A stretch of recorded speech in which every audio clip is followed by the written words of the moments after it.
네, 그래서 오늘 말씀은 요한복음 9장 1절부터 12절인데요. 수치를 드러내는 인생이라고 이렇게 잡은 것은요, 이 사람이 맹인이었기 때문에 자신이 맹인이었던 사실을 드러내는 것은 부끄러운 일이었습니다. 그런데 그가 눈을 뜨게 되자 자신의 과거를 밝히면서 내가 그다라고 합니다. 내가 바로 그 맹인이다라고 말하는 것은 저와 여러분들이 영적인 눈이 떠지면요, 나의 수치를 드러내는 것을 더 이상 부끄러워하지 말아야 된다라는 것입니다. 1절에요, 예수께서 길을 가실 때에 날 때부터 맹인된 사람을 보신지라 라고 말씀해 주고 있어요. 날 때부터 맹인이었다라는 것은 무엇을 말하겠습니까? 이 사람에게는요, 그가 빛을 본 적이 한 번도 없었다라는 것이에요. 여러분, 우리 주변에도요, 이런 맹인과 같은 사람들이 있습니다. 그 사람들이 누굽니까? 한 번도 예수님을 본 적이 없는 자들이 바로 맹인된 자들이다 라고 할 수가 있습니다. 그러면요, 이렇게 맹인이면 어땠을까요? 온통 그의 인생은 흑암뿐이다 라는 것을 알아야 합니다. 예수님 없는 인생은요, 흑암뿐임을 저와 여러분들이 알아야 한다라는 것입니다. 1절부터 8절에 보면 맹인의 말이 한마디도 안 나오거든요. 이걸 통해서 우리가 생각해 볼 수 있는 것은 과연 이 맹인에게 말을 걸어준 사람이 몇 명이나 되었을까? 심지어 나중에 보면요, 이 맹인의 부모도 이 맹인이었던 이 자녀 때문에 피해보는 것을 참지 못해서 외면해 버리는 모습이 나와 있거든요. 그러니까 살아있지만 진정한 인격체로 대접받지 못했던 이 맹인을 예수님이 보셨다라는 것이에요. 예수님이 이 맹인을 보셨다라면 이제 우리에게도 해당되는 것이 있어야 되겠죠. 우리도 이런 내 주변에 맹인된 자, 흑암에 갇혀 있는 자를 보고 있느냐라는 것입니다. 그래서 이것에 대한 적용은요, 내 주변에 온통 흑암뿐인 인생이 있습니까? 예수님을 모르는 인생이라고 볼 수 있겠죠. 그를 위해 무엇을 할 수 있겠습니까? 2절 3절을 보면요, 제자들이 물어 이르되 랍비여, 이 사람이 맹인으로 난 것은 누구의 죄로 인함이니까? 자기이니까 그의 부모이니까? 예수께서 대답하시되 이 사람이나 그 부모의 죄로 인한 것이 아니라 그에게서 하나님이 하시는 일을 나타내고자 하심이라 라고 해서요, 제자들이 묻습니다. 그런데 아직까지 예수님이 십자가와 부활을 통과하지 않으시니 랍비라고 부르고 있는 거죠. 제자들조차도 예수님을 이 당시엔 랍비라고 불렀어요.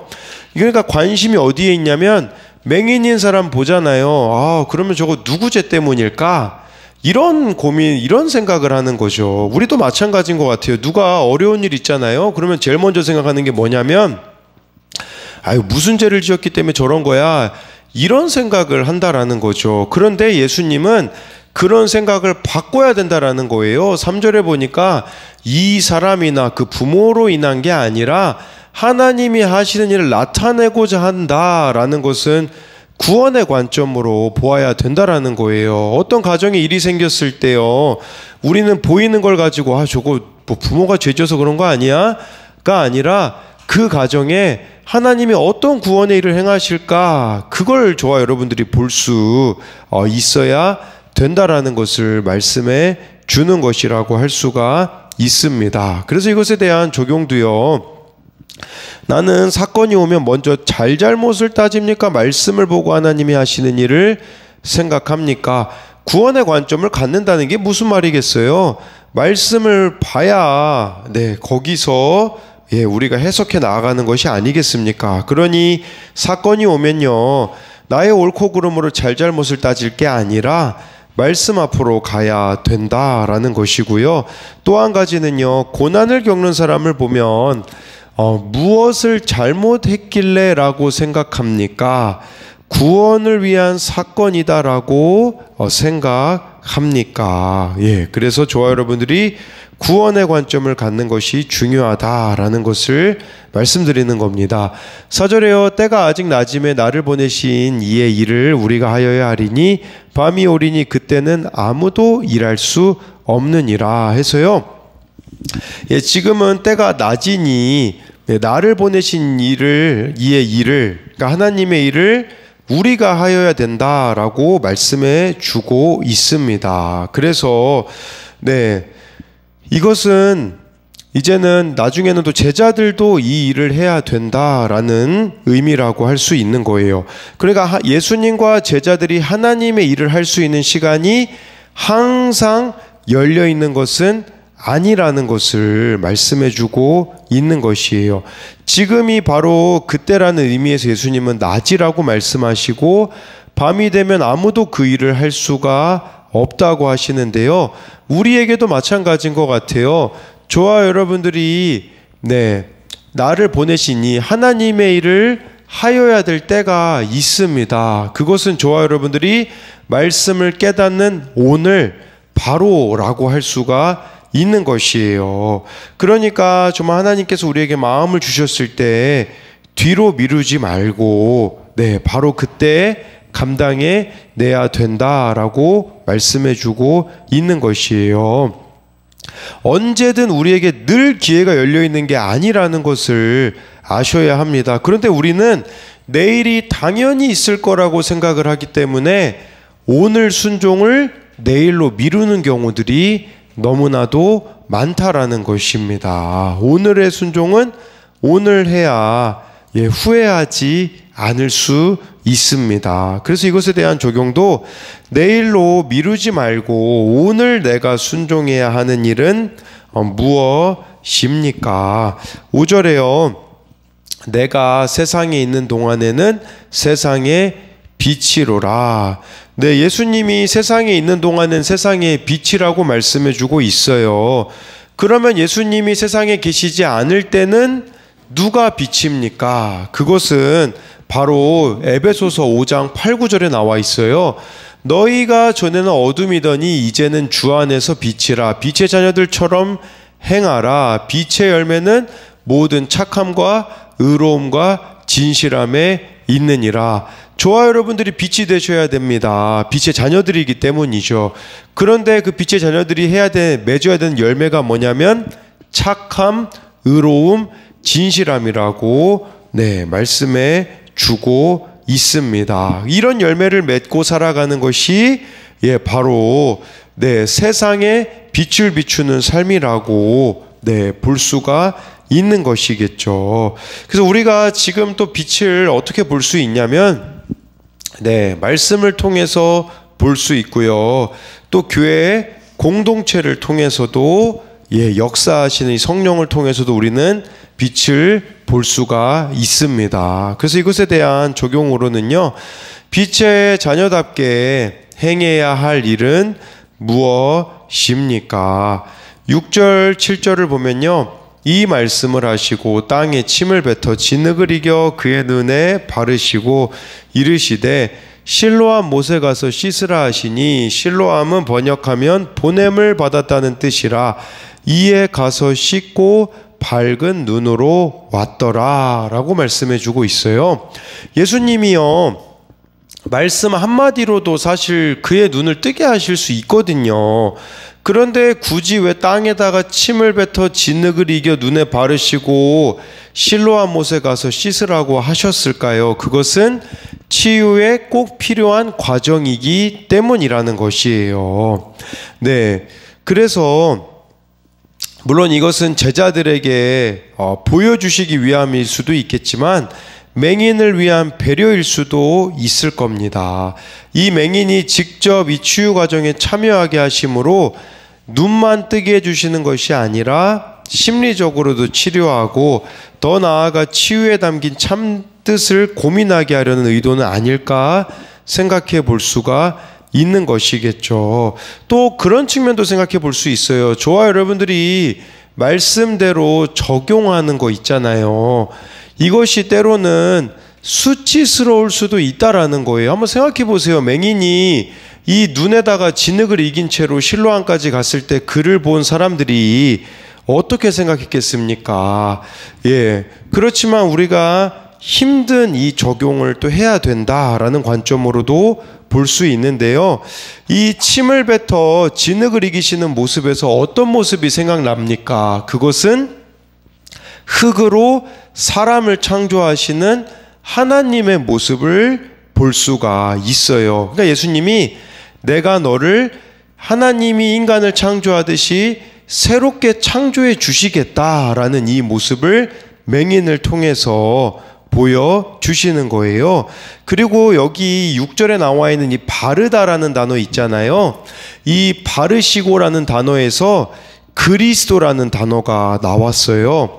예, 구약에서는 왕, 제사장, 선지자 머리에 기름을 부어 자신의 종으로 하나님이 임명하셨는데 예수님은 기름 대신에 진흙을 맹인의 눈에 바르셨다라는 것은 이 맹인을 하나님의 종으로 부르셨다라는 것을 보여주는 것이에요. 그리고 실로암 연못으로 보내셨잖아요. 실로암은 보냄을 받았다라는 뜻인데요. 네, 이것은 보냄을 받은 자라고도 할 수 있어요. 그러니까 실로암 연못으로 그를 보내신 것은 예수님으로부터 보냄받은 자로서의 또 일들을 감당해내야 된다라고 할 수가 있습니다. 이런 번거로운 과정이 있지만 순종하잖아요. 이렇듯 내 생각을 내려놓고 주의 말씀에 순종할 때 나의 영의 눈이 밝아진다라는 것을 보아야 합니다. 그래서 이것에 대한 적용은요, 세상에 비치신 예수님을 보고자 두 눈에 발라야 할 죄의 회개와 믿음의 순종은 무엇입니까? 주님이 빛을 주시려고 나를 보내신 실로암은 어디입니까? 교회의 지체들이 내게 조언해 주면 하나님의 말씀으로 여기며 순종합니까? 이리저리 재며 내 생각대로 판단합니까? 그러니까 이 마지막 적용 질문은 청소년용 큐티인에 나오는 적용 질문인데요. 공동체가 조언해 줬을 때 여기 지금 막 이 맹인에게 막 진흙 바르고 실로암 가라는 것과 같은 구체적인 적용들 할 것들을 가르쳐 주거든요, 공동체에서. 근데 내 생각이 옳다고 그냥 무시해버리는 경우가 있거든요. 그거를 이렇게 생각한 적용 질문이라고 할 수가 있습니다. 8절 9절을 보면요, 이웃 사람들과 전에 그가 거린이었던 것을 보았던 사람들이 이르되 이는 앉아서 구걸하던 자가 아니냐. 9절에 어떤 사람은 그 사람이라 하면 어떤 사람은 아니라 그와 비슷하다 하거늘 자기 말은 내가 그라하니 라고 해가지고요, 이웃 사람 또 전에 이 사람이 거린이었던 걸 알았던 사람들은요, 저거 구걸하던 사람 아니냐. 그랬을 때 9절에 어떤 사람은 그 사람 맞다, 어떤 사람은 아니다, 어떤 사람은 비슷하다라고 했을 때 그 사람은 내가 그라고 하였어요. 그런데요, 이 모습이 마치 우리가 예수님 믿고 새 사람 됐을 때 주변 사람들의 반응과 같다라고 할 수 있어요. 내가 아는 그 사람이 맞냐, 이런 반응을 보인다라는 거죠. 우리가 새 사람이 되잖아요. 그러면 이거 내가 알던 그 사람 맞아라는 반응이 나와야 되거든요. 그런데 한번 반대로 생각해 봐야 될 수도 있어요. 그건 뭐냐면 믿은 후나 믿기 전이나 달라진 점이 없다면 그것은 또 문제가 되지 않을까요? 그런데 이 맹인이 지금 내가 그라고 이야기해요. 이 내가 거린이었던 것들을 다 아는 사람들 앞에서 구걸하던 자이고 정말 나의 과거가 어떤 삶인지 아는 사람들 앞에서 9절에 내가 그라하니 라는 것은 무슨 말이겠어요? 자신의 수치를 드러냈다라는 말이죠. 이처럼 예수님 안에서 영적인 눈이 떠진 자들은요, 새로워진 자들은요, 수치를 드러내는 것을 부끄러워하지 않는다라는 것이에요. 그런데 내가 수치 드러내는 것을 부끄러워한다면 무엇 때문일까요? 제가 곰곰이 생각해 보니까 두 가지 때문이에요. 하나는 내가 여전히 너무나도 중요하기 때문에 수치를 드러내지 못하는 것이고요. 두 번째로는요, 아직 해결되어지지 않는 문제가 있기 때문에 여전히 수치를 드러내는 것을 부끄러워한다라는 것이에요. 그래서 이 맹인이었던 자가 눈을 뜬 사람들의 다양한 반응을 보면요, 사실 예수님께 대하여서 보였던 사람들의 반응이 생각나지 않습니까? 어떤 사람들은 메시아라고 했고 어떤 사람들은 믿을 수 없다고 했잖아요. 그런데 그런 상황에서도 예수님은 내가 그라고 하셨잖아요. 이와 마찬가지로 맹인이었던 자도 예수님처럼 자신을 통해 하실 일을 숨김없이 드러내고 있다라는 것입니다. 그래서 이것에 대한 적용 질문은 내게 빛을 주신 예수님의 은혜에 감격하여 사람들에게 담대히 예수님을 전하고 내 간증을 하고 있습니까? 이 내 간증이라는 것은요, 정말 나의 수치스러웠던 과거, 부끄러웠던 과거를 드러내는 것이다 라고 할 수가 있는 것이죠. 10절 11절을 보면요, 그들이 묻되 그러면 내 눈이 어떻게 떠졌느냐? 대답하되 예수라 하는 그 사람이 진흙을 이겨 내 눈에 바르고 나더러 실로암에 가서 씻으라 하기에 가서 씻었더니 보게 되었노라 라고 해가지고요, 이 맹인이었던 사람의 대답을 들어보면 6절 7절에서 예수님이 하신 말씀을 그대로 반복해서 말하고 있어요. 저는 이걸 보면서 그런 생각이 들더라고요. 처음 신앙을 배우는 모습이 참 중요하다라는 생각을 하게 되었습니다. 성경을 자신의 삶 가운데 역사하신 하나님의 말씀으로 받아 내 삶에서 나의 언어로 풀고 해석해 가는 것을 배워야 된다라고 할 수가 있겠고요. 또 아까 제가 그 말씀드린 부분, 예수님이 진흙을 이겨 바르고 실로암 가서 눈 뜨라고 하는 것이 공동체의 권면이라고도 할 수 있다고 말씀드렸잖아요. 정말 공동체가 행하는 대로 그대로 나아가는 것도 또 중요하다라는 것을 이 11절을 통해서도 우리가 한 번 더 생각해 볼 수가 있어요. 정말 공동체의 권면에 잘 순종해가는 이 모습이 또 나타났다라고도 볼 수가 있습니다. 12절에요. 그들이 이르되 그가 어디 있느냐? 이르되 알지 못하노라 하니라. 맹인이었던 자는요, 예수님이 어디 계신 줄도 몰랐어요. 사실 그가 예수님이 어떤 분이신지도 잘 몰랐잖아요.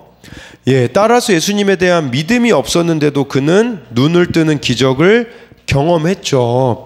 예수님이 어디서 오셨고 어디로 가실지도 모를 거예요. 하지만 그가 아는 게 있어요. 그건 뭐냐면 예수님이 자신의 눈을 뜨게 해주셨다라는 사실이에요. 예수님을 통해 자신이 변했다라는 사실이에요. 여러분, 구원파는요, 몇 월 며칠에 내가 구원받느냐를 이야기를 하래요. 이단이죠.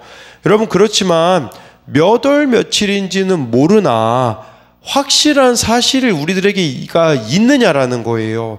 내가 정말 이 예수님을 만나서 변한 사실이 있느냐라는 것이죠.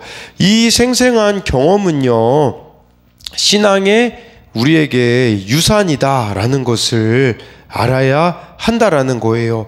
정말 죽은 자 같았던 나를 살게 한 그 능력이 있느냐라는 것이죠. 그렇기 때문에 정말 오늘 이 말씀을 통하여서 저와 여러분들이 예수님을 만난 이 맹인과 같이 이제는 영적인 눈이 떠져야 됩니다.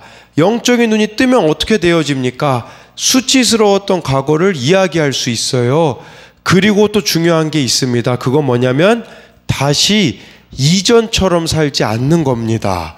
수치스러운 과거를 이야기하는데 또 수치스러운 자리로 가는 사람들이 있어요. 그것은 잘못된 것이에요. 저와 여러분들이 정말로 회개했다면 이제는 다시는 그 죄의 자리로 나아가지 않는, 회개는 눈물 한 방울 안 흘리고도 할 수 있는 거예요. 그것은 이전처럼 살아가지 않는 것입니다. 그렇기에 이제는 영적 눈이 떠졌기에 이전처럼 살아가지 않는 저와 여러분들이 되기를 소망합니다. 여기 묵상간증입니다. 묵상간증 증오에서 애통함으로입니다.